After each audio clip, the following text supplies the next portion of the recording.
Hi, this is a video on how to make a oil distilling apparatus by converting a pressure cooker into a very serviceable device for separating essential oils. This is the pressure cooker, 4 gallons, and this is a little adapter here that could be made. It sits on a hot plate down there, and then steam comes up the adapter and goes into this apparatus called a Vigreux separator. Beautiful device here made by Mr. Vigreux in the 1800s. And if we get close, you can see there are like little fingers of glass that are punching into the center of the tube. And what happens is the steam with oil in it goes up through here because of the heat. But every time it hits these little fingers, it circulates around, and that circulation drops the temperature of the steam, and the water that's in the steam goes down, and the oil still is in a vapor state, goes up out of the top of the Vigreux. So at the bottom here, there's a lot more water than oil, and at the top, there's a lot more oil. Still water in it, but a lot more oil. And that goes then up into the next device called a Clevenger. And this up here is a Clevenger. Let's take a closer look at the Clevenger. So this is a Clevenger device here with water in this tube. The steam comes up this tube and then goes up into a condenser where there's a cold water jacket that condenses the steam and the water drops back down. But the water is carrying oil that it brought up from the still and collects right there. You can see there's water, and then there's a tube that connects that chamber here, and as the water builds up in the center, it goes up, and right here it returns back into the boiling flask. And as it returns back into the boiling flask, the oil builds up there that is being separated by the Vigreux. And now this Clevenger allows you to, at the end, turn the still off, drain out the water, and the oil is left on top. They control with a little cock there, and it's a beautiful apparatus. Let's take a look at what this looks like when it's operating. So here's the still in operation. This green clamp below it is the Vigreux. The Vigreux sends the steam up here into the Clevenger, and then above it is the condenser. So we're going to go right in here. And it does. So here comes the steam with the oil, and it goes up here and goes up to the condenser. And right here you see droplets forming. That's coming from the condenser up above, coming through here and dripping down into the Clevenger.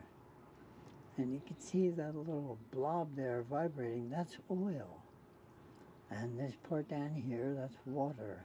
This is the oil that's being collected as the steam condenses and drops down into the Clevenger. And back here, the water that's being deposited in this area is being carried up and then back into the boiling flask. So that creates a whole cycle where I can leave the still on for 3 or 4 hours if I have a lot of material in there.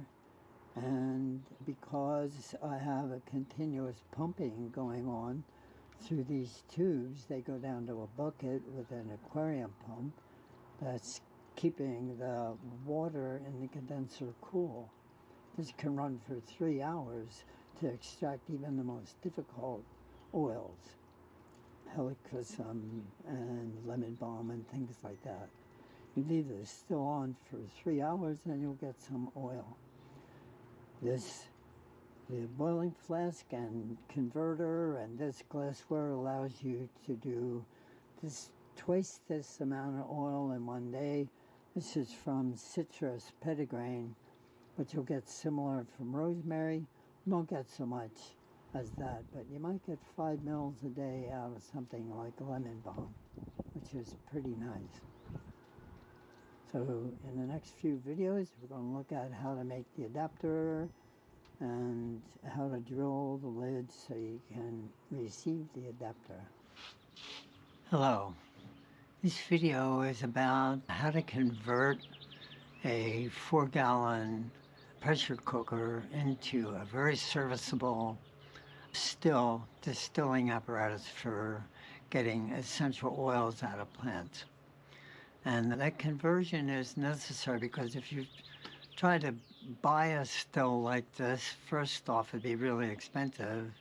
And secondly, the ones I've seen that are on the market require a lot of maintenance.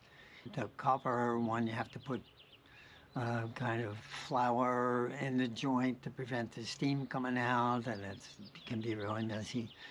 This still, if you can build it, and it's simple to build, you just have to be careful in what you're doing, is really good. You could do 4 gallons at a time of herbs, and you could do twice during a day. It works out perfectly. You get 15 mils of good rosemary oil in one day out of this still. So I'd like to describe to you how to do that. And what we're going to do is, in this video, I'm going to show you how to build an adapter to the pressure cooker. So there's a problem with the pressure cooker, and that is that most pressure cookers have a vent at the top. And some of them, the hole in the vent is a 1/4 of an inch. In the one I'm going to show you, the hole is 1/8 of an inch. And what happens if that hole is 1/8 of an inch down at the bottom here in the vent? When the steam goes up into the apparatus, and here's what that looks like. So I'm going to show you how to make this kind of thing as a little fitting so you can get it into the lid, and then an adapter here with a glass adapter to take it up into the instrument. But this has a hole that is 1/2 an inch for the steam to go up, rather than 1/8 of an inch. And what happens is, if it's 1/8 of an inch, the steam goes up, but because we're going to be extracting essential oils, the glassware recirculates the fluid back down into the boiling flask, the water, and then blows that up again and then goes down. So you can leave it on for 3 or 4 hours and it hardly loses any water. But that means then that when the steam goes up, the water, these black drops here are the water, comes back down and gathers at the bottom. And if it's only 1/8 of an inch down here, it fills up with water, and then that builds up pressure in the still, and then instead of circulating regularly, it builds up pressure, and then it goes like that, and shoots hot water back up through and up in and down, and sometimes it blows the top out of the valve at the top, the pressure valve. So this still will keep circulating, but you need to convert the lid. You need to take this little stub up there and take it out. Some of them have that stub built into the metal, and some have it just screws in. However that is, you need to take that out of there. And then we need to enlarge the hole with a drill press that has an 18 millimeter,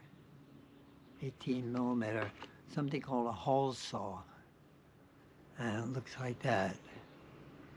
It has teeth in it, and it chips away at the metal, grinds the metal, and gradually, slowly goes down through the metal and makes a hole big enough to put these gas fittings into it. And that's the idea behind this, is to make this vent hole large enough that I can put gas fittings that have a 1/2 an inch passage through them up into the glassware so I can pull out the oil.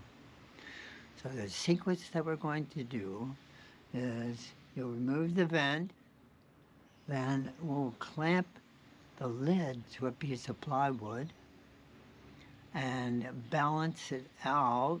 Once it's clamped to the wood, we put it on the table of a drill press and then use wedges to balance that out so that when the drill press comes down with that hole saw, it hits the lid square and at 90-degree angle.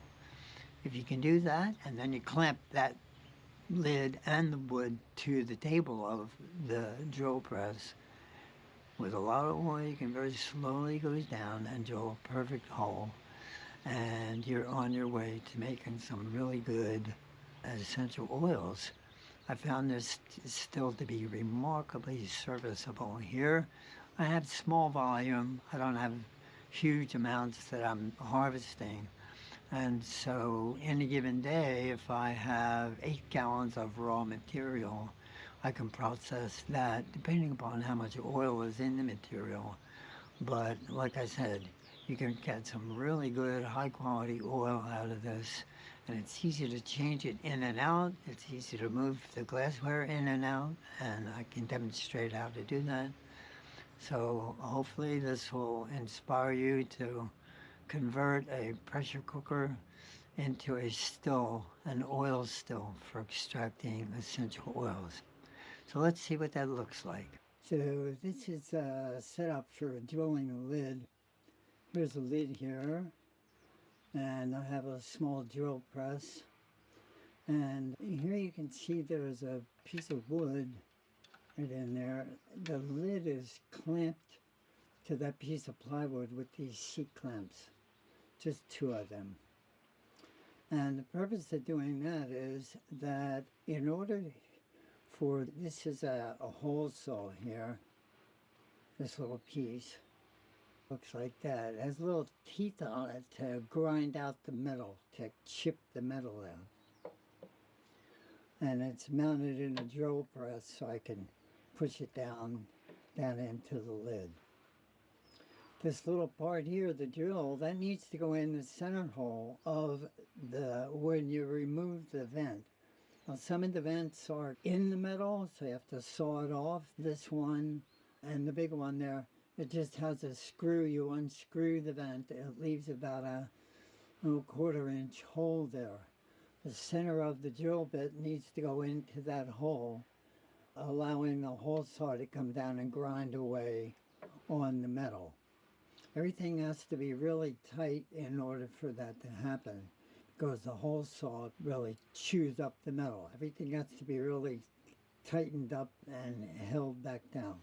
So I'm holding the lid to a piece of plywood here with sheet clamps. That lid is secure that way. But you see the lid has a dome. And if I bring this hole saw down into a surface that's slanted, that becomes a real problem for the hole saw. It's biting into one side and it's not to the other. That puts a lot of stress on this to shake it around. So I've sheet clamped the lid to the plywood, and then I take wedges like this and insert them underneath the wood onto the table, that orange piece down there. This piece here is the table of the drill press. So I'm clamping the lid to the plywood, but then I clamp the plywood to the table. And I do that by using these little tiny mini clamps here, and they go up and they can go under and grab the wood and clamp it to the table. But I need to level this whole thing before I drill it. And for that you need something like this. This is a mason's level, and you see it has a bubble in it. And when it's perfectly balanced, the bubble is in the middle. So I take this mason level and I put it on the lid and line it up with the center hole where that drill bit is. And I want that bubble to be in the center of that in all directions. It keeps spinning this around so that the bubble is in the center in all directions. And the way I do that is that I have to adjust the wood by pushing these wedges, these little wedges like this, underneath the wood and playing with it with my hands until it's level. Right here is level and very secure on the wedges. And then I go in and I can use these little sheet clamps and clamp the whole shebang down to the table of the drill saw, right where each wedge is. And when I do that, then this lid is very secure. It's clamped to the board, and the board is clamped to the table of the drill press, and it's all perfectly level. I can then turn the drill press on and lower the hole saw, and the hole saw will start cutting into the lid. And as it cuts into the lid, I have to add a lot of oil there because those little teeth are chipping away at the stainless steel. And it's a very thin, it's not a very thick piece of stainless steel. If I go very slowly, I want to lower the boom slowly so it comes down, and just barely, when I feel it's starting to penetrate through the metal, go extremely slowly so that you don't pull a burr right at the very end. And when that happens, you can insert the butt of the adapter in there and you're on your way. In the next video, we'll look at how to build an adapter from Lowe's or a Home Depot supplies you can get there for fittings for gas. So this is the adapter here. Has some gas fittings and some vinyl tubing on the glass piece. So these are brass fittings for gas. And it's useful to understand that the gas fittings, these threads are really sharp. And they need to be that way so that they can seal off from the gas. That makes it difficult sometimes when, as you'll see, when we try to fit this whole thing into a hole that we've drilled into steel. Steel and brass kind of chew on each other. So we're going to go slowly so you can see how to do this. So this is an adapter here. It's a hose barb adapter. This is a hose barb. And down here it says 1/2 inch ID by 3/8 inch MIP. That's a kind of a code language. 1/2 inch ID is 1/2 inch inner diameter. The inner diameter, this is what we want to let the steam and the water work their way through.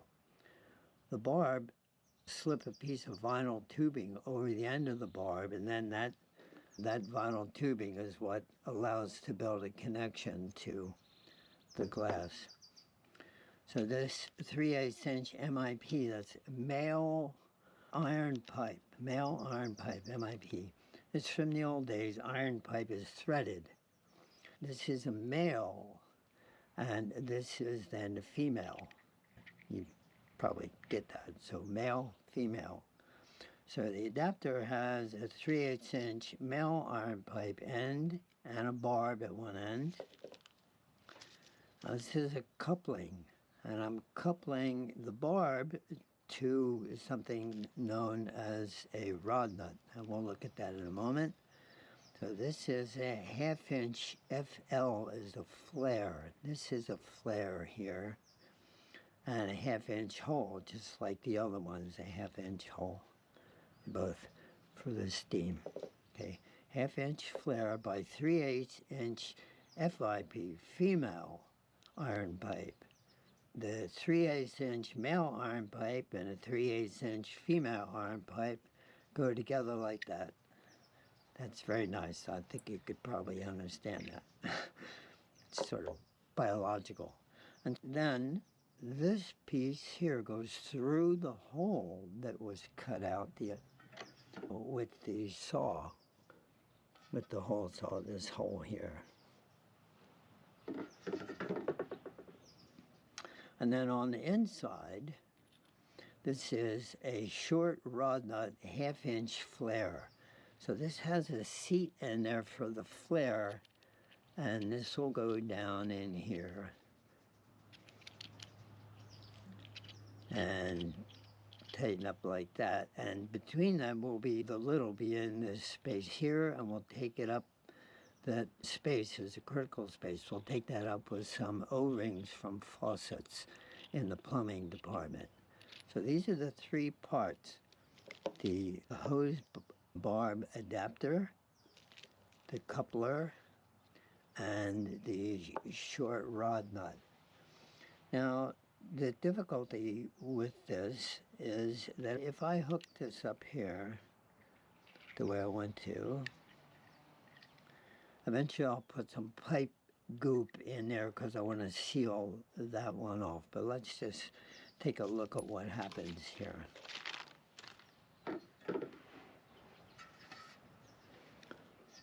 So this is the hole that we cut with the 18mm hole saw.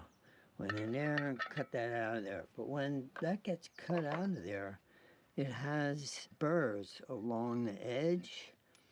And if you see, this part's supposed to go through the hole. But you can see here, it's not going through the hole. And that's because that 18mm hole saw cuts a hole that will just about hold the threads of a male flare piece. And here's where we get to the very sharp edges here, because the sharp edges of the brass are connecting. So I'm just going to very lightly file these edges off a little bit so there are no burrs on them. And then at the same time, I have to take this and take some of the burrs off of this side, on both sides. Those burrs will make it very difficult to do the next part, where I have to kind of take the brass fitting and tweak it into this hole as if the hole was like a thread, which it's not. So I'm actually cutting the thread of this, and if I can get it just right,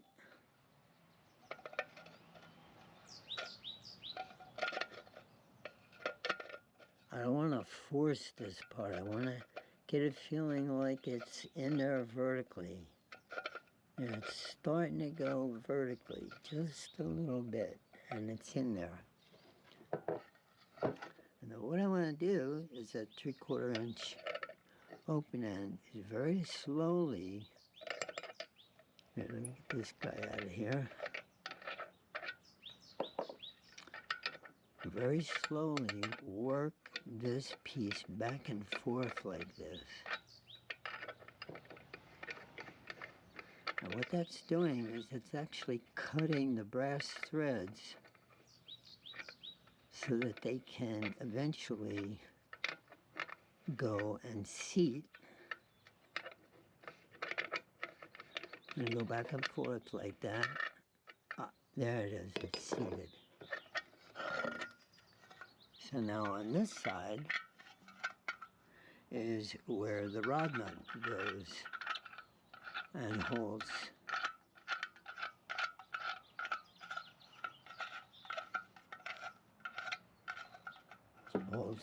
the piece, holds it in there. But I need 2 O-rings in order to make it tight for the steam to seal that off. And this is number 11 O-ring. They use them for faucets. And the beauty of the number 11 O-ring is that it just barely fits on there, but I have to stretch it. And if I stretch it, it goes down, you see it seats in that gap there. Now when I tighten this down into the hole, this part of the adapter of the coupling will squish that O-ring. I push that through the hole and I add another O-ring on the other side, and when they seat, the two O-rings seat around this shaft and make it tight to the steam.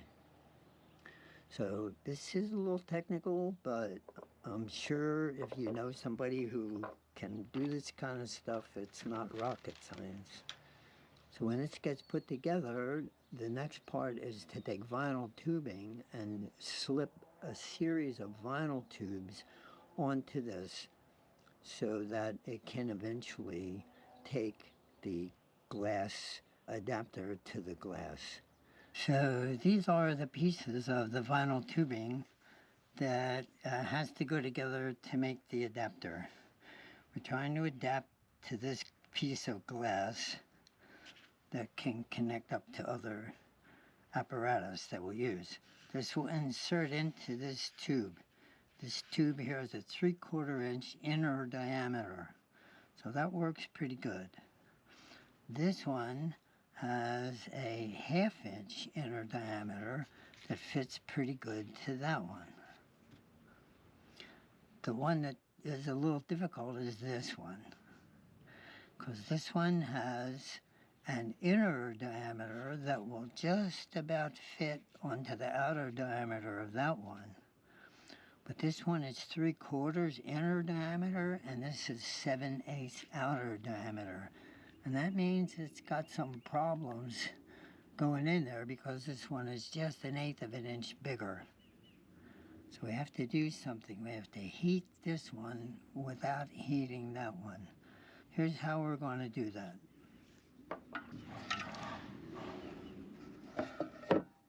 So here's my lid with my 1/2 inch coming up out of there. And I take my 1/2 inch, I can kind of push that down on there, and that fits pretty well. And this one here needs a little help. This is some hot water. I'm going to drop this into the hot water for about a minute or so. What that does is that heats up the vinyl in order for me to press it onto this one.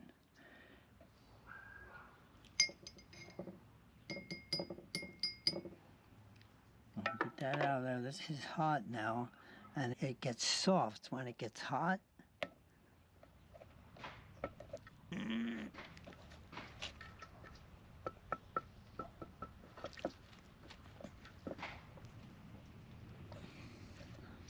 Now that one is snug down on there.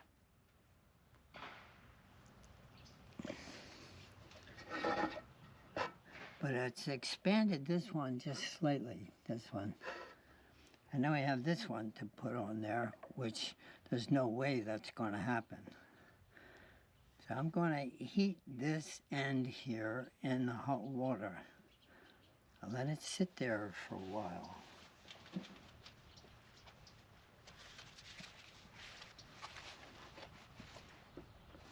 So I want to get it good and hot so that it really is soft. Because to push that down on there is going to take a little bit. So I'm going to use a garden glove. Give me a little juice.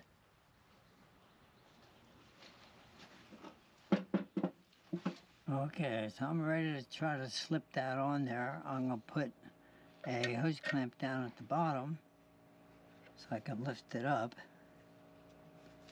And it's fairly soft. And if I go quickly,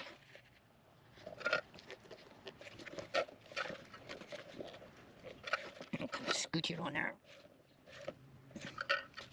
And line it up. Now it's pretty tight down there at the bottom. That's what you want. So while it's still a little soft, I'm going to snug it up.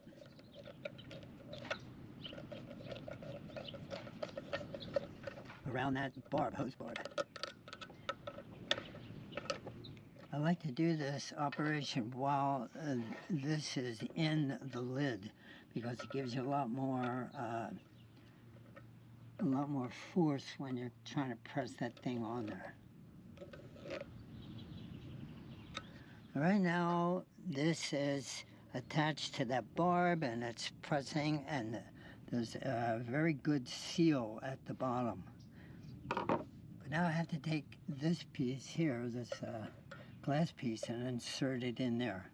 So once again, I'm going to heat up this part in the hot water.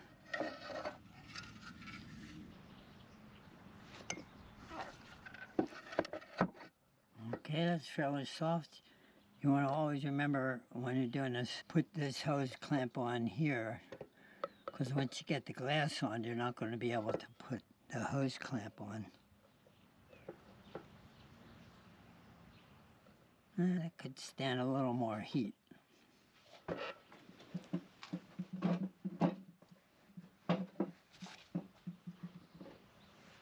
So I moved the camera back here and got this water boiling hot, and it's really soft. So you can see, I'm just going to try to push this all the way down to the bottom.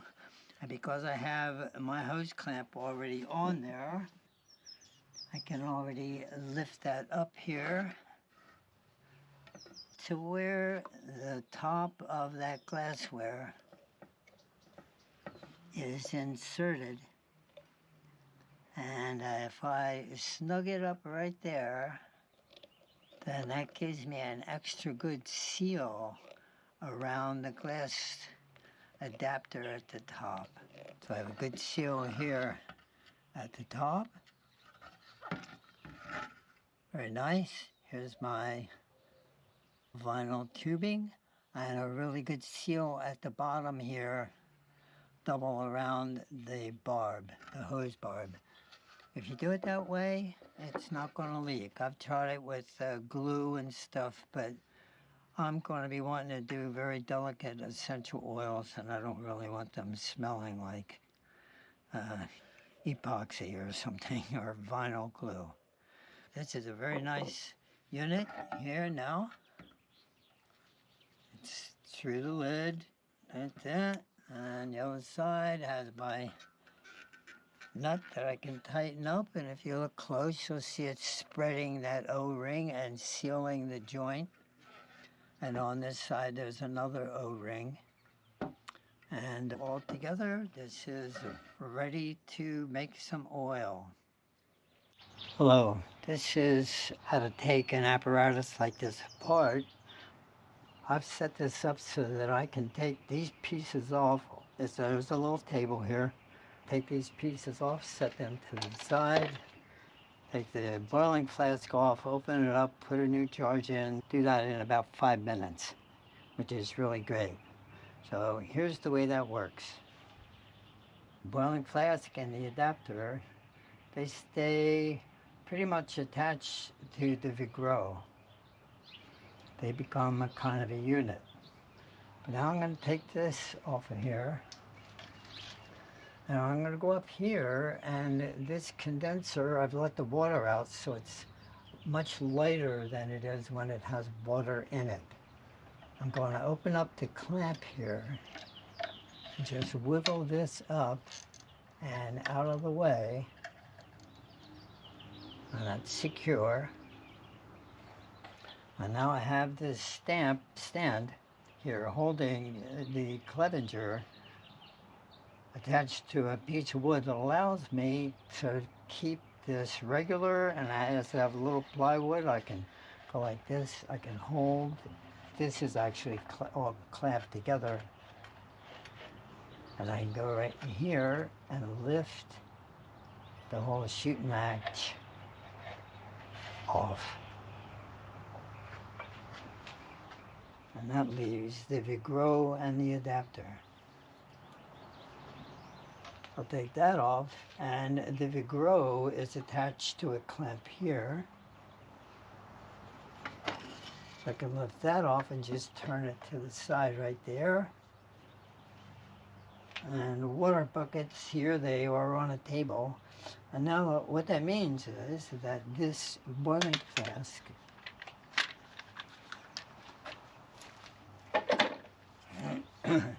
can be taken away and emptied and refilled right away while the water in the bottom is still hot.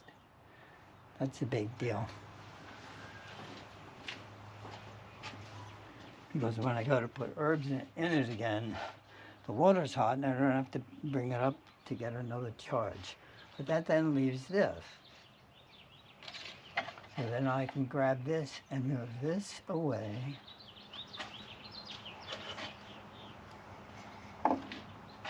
And get a cup like that.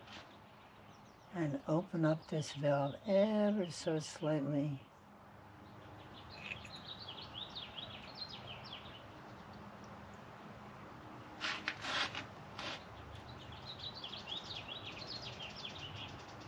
And let this fluid drip out. This fluid has in it, here's a little cloudy spot, and you can see the fluid has in it some of that cloudiness. It's a little clear here. This cloudiness is extremely fine oil that has somehow married the water and fractions of the oil. This is known as hydrosol. It's water-soluble oil, so to speak. And down here is a little less, but I collect this water in this, and the Clevenger is designed to allow me to control the rate of the drops coming down. And you see here, this is the oil that's been gathered out of this process. It's a very nice amount of oil. I like to do it a little slower like this, because then the oil that's caught on the side, the Clevenger joins the little bolus of oil that's coming back down. This is one charge for 3 hours. That's about 6 or 7 milliliters of oil combined with rosemary and Vigreux lucida. Two beautiful plants here. So now when the oil gets down around there and starts to gather up at the bottom, I just shut it off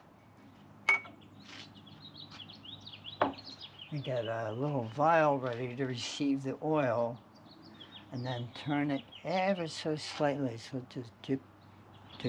You can watch the oil go in the stem and down there. And what happens is you watch when this is made of glass, you can watch right in there and see the oil go down, stop it, and you have a perfect dose of oil to put in a little dropper bottle. Yay! So it's worth it.